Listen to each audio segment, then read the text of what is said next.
Hello ဒီနေ့မှာတော့ဒီချေက basic က lesson 4 good morning ဆိုတဲ့သင်ခန်းစာကို share လုပ်ပေးသွားမှာဖြစ်ပါတယ်။ခေါင်းစဉ်လေးရပါလဲဆိုတော့ good morning good morning good morning good morning နော် good morning ဆိုတာဘာလဲဆိုတော့ကောင်းသောမနက်ခင်းမှာမင်္ဂလာနံနက်ခင်းမှာဆိုပြီးတော့နှုတ်ဆက်တဲ့စကားပေါ့နော်ပထမဆုံးဗာလဲဆို listen and say တဲ့ listen and say တဲ့နားထောင်ပြီးတော့ပြောမယ်တဲ့ဒီမှာဆိုလို့ရှိရင်ပုံစံလေးပါနော် listen ဆိုတော့ဒီနားပုံစံလေးနားထောင်မယ်ဆိုတဲ့ပုံစံလေးဒါလေးဆိုလို့ရှိရင်ဒီမှာလူလေးကစကားပြောနေတဲ့ပုံစံလေးအဲ့ဒါက say ပေါ့နော်နားထောင်ပြီးတော့ပြောမယ်ဆိုတဲ့အဓိပ္ပာယ်ပါနော်ဒီမှာပထမဆုံး picture မှာဆိုလို့ရှိရင်နေမင်းကြီးကစပြီးတော့ထွက်ခါစားလေးထွက်ခါစားအချိန်ဆိုလို့ရှိရင်မနက်ခင်းအချိန်လေးပေါ့နော်မနက်ခင်းကိုဆိုလို့ရှိရင်ဘလို့နှုတ်ဆက်လဲဆိုတော့ good morning good morning good morning good morning good morning good morning တရားကိုတော့သမီးတို့ကတရားကိုတွေ့တယ်မနက်ခင်းမှာတွေ့တယ်ဆိုလို့ရှိရင် good morning လို့နှုတ်ဆက်မယ်နော် good morning good morning ဆိုပြီးတော့နှုတ်ဆက်မယ်နော်အဲ့တော့ repeat after me ဒီချက်နောက်ကလိုက်ဆိုကြည့်မယ်နော် good morning good morning good morning good morning good morning good morning ဒီမှာနောက်တစ်ပုံမှာဆိုလို့ရှိရင်ဒီ picture မှာဆိုလို့ရှိရင်နေမင်းကြီးကတအားကိုပူနေတဲ့အချိန်ပေါ့နေ့လည်ခင်းအချိန်ဆိုလို့ရှိရင်တဲ့နေ့လည်ခင်းအချိန်မှာကောင်းသောနေ့လည်ခင်းမှာလို့နှုတ်ဆက်ခြင်းလို့ရှိရင် good afternoon good afternoon good afternoon ဆိုပြီးတော့နှုတ်ဆက်ပါတယ်တဲ့ဒီချက်နောက်ကလိုက်ဆိုကြည့်မယ်နော် good afternoon good afternoon good afternoon မြန်ပြောကြည့်မယ်ဆိုရင်စကားပြောဆိုလို့ပြောမယ်ဆိုရင်တငယ်ချင်းကိုနှုတ်ဆက်မယ်ဆိုရင် good afternoon good afternoon ဆိုပြီးတော့နှုတ်ဆက်ပါမယ်ဒါကတော့နေမင်းကြီးဟာတဲ့ညနေစောင်းသွားပြီဆိုတော့နေဝင်သွားတဲ့အချိန်ပေါ့နော်အဲ့ဒီအချိန်ဆိုလို့ရှိရင်ဘယ်လိုနှုတ်ဆက်မလဲဆိုအဲ့ဒီအချိန်မှာညနေနေဝင်တဲ့အချိန်မှာတငယ်ချင်းကိုတွေ့ရဆိုလို့ရှိရင်ဘယ်လိုနှုတ်ဆက်မလဲဆိုရင်တဲ့ good evening good evening good evening good evening ဆိုပြီးတော့ကောင်းသောညနေခင်းမှာဆိုနှုတ်ဆက်ပါတယ်တဲ့လိုက်ပြီးတော့ဒီရှင်နဲ့အတူပြောကြည့်မယ်နော် good evening good evening good evening good evening အဲ့တော့ကြာကဲအဲ့ဆိုရင်သုံးခုလုံးပြန်ပြောကြည့်မယ်နော် good morning good morning good afternoon good afternoon good afternoon good evening good evening good evening အဲ့ဆိုရင်မနေ့ကမှတွေ့ရဆိုရင် good morning နေ့လည်ကမှတွေ့ရဆိုရင် good afternoon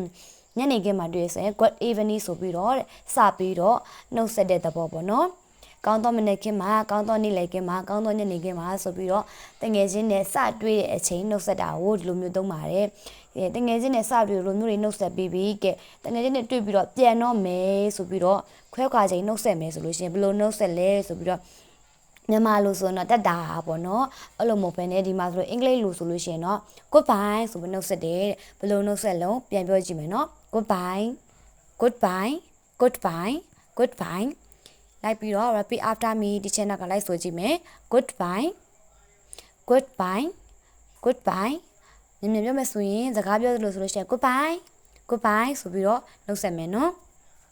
ဒီမှာဒါလေးကိုဆိုလို့ဒီမှာဒီသင်ခန်းစာပါလဲဆိုလို့ရှိရင် look and say တဲ့ look and say တဲ့ဒီမှာမျက်လုံးပုံစံလေးပြထားတယ်နော်ကြည့်မယ်ပေါ့ကြည့်ပြီးလို့ရှိရင်ပြောမယ်ပေါ့နော်ဒီမှာဆိုရင်အုပ်စုလေးဖွဲ့ထားတယ်အုပ်စုလေးဖွဲ့ပြီးတော့ဒီတငယ်ချင်းတယောက်ကနေပြီးတော့မနေ့ကဒီ picture လေးပြတယ်ဆိုရင် good morning ဆိုပြီးတော့တငယ်ချင်းတွေကပြောတယ်အဲ့ဆိုရင်ကဲဒီကောင်လေးနေရာမှာဒီချက်ကနေမယ်ဒီ picture တွေကနေပြီးတော့ဒီချက်ထောက်ပြတာကိုတားတော်သမီးတို့ကပြောရမယ်โอเคစပြီเนาะ1 2 3 go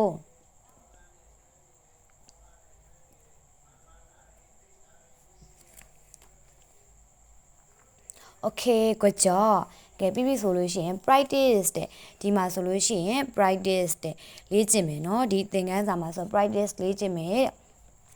ဆောနာမနေ့ကဆို good morning ပေါ့ဒီမှာနေဘူးနေတဲ့အချိန်ပေါ့ good afternoon ညနေခင်းဆိုရင် good evening ပေါ့အဲ့လိုနှုတ်ဆက်ပြီးတော့အရင်သင်ခန်းစာမှာ lesson 3မှာသင်ခဲ့သင်ခန်းစာမှာဆိုလို့ရှိရင်ကိုယ့်ရဲ့နာမည်လေးမိတ်ဆက်မယ်ပြီးလို့ရှိရင်တွေ့ရဝမ်းသာပါတယ်ကဲနောက်ဆုံးခွဲခွာခြင်းနှုတ်ဆက်မယ်ဆို goodbye ဆိုနှုတ်ဆက်တာเนาะအဲ့တော့ဒီမှာဒီကောင်လေးနေရာမှာဒီချဲကနေမယ်တားတော့သမီးတို့ကဒီကောင်မလေးနေရာမှာနေမယ်เนาะပထမဆုံးမနေ့ကင်းကိုသုံးပြီးတော့နှုတ်ဆက်ကြည့်မယ်เนาะ ဒီချေကအရင်ကောင်းလေးလေးနေရာမှာနေမယ်ဆိုတော့ဒီချေကအရင်စပြောမယ်နော်စပြီနော် Good morning I'm teacher there Nice to meet you Goodbye Okay good job အဲ့ဆိုရင်ဒီတစ်ခါတားတော်သမီးတို့ကဒီကောင်လေးနေရာမှာနေမယ်ဒီချေကဒီကောင်မလေးလေးနေရာမှာနေမယ်နော်အဲ့တော့တားတော်သမီးတို့ကစပြီးတော့မိတ်ဆက်ရမယ်ဒီတစ်ခါ good morning မသုံးတော့ဘူးတားတော်သမီးတို့က good afternoon နဲ့စမယ်နော် Okay 1 2 3 go Good afternoon I'm teacher there Nice to meet you Good fine Okay ဒါဆိုတော့တစ်ခုကြားလို့ရှိရင်ဒီချေဒီက good evening ပြောမယ်နော် good evening ပါဆိုလို့ရှိရင်ဒီချေက good evening ပြောမယ်ဒါတော့သမီးတို့ကဒီချေကဒီကောင်လေးနေရာမှာပြောမယ်ဒါတော့သမီးတို့ကဒီကောင်မလေးလေးနေရာမှာပြောမယ်နော်စပြီး1 2 3 go Good evening I'm teacher there Nice to meet you Goodbye Okay good job ဒါတော့သမီးတို့အိမ်မှာလည်းဒီသင်ခန်းစာလေးတို့ပြန်ပြီးတော့လေ့ကျင့်ကြည့်မယ်နော်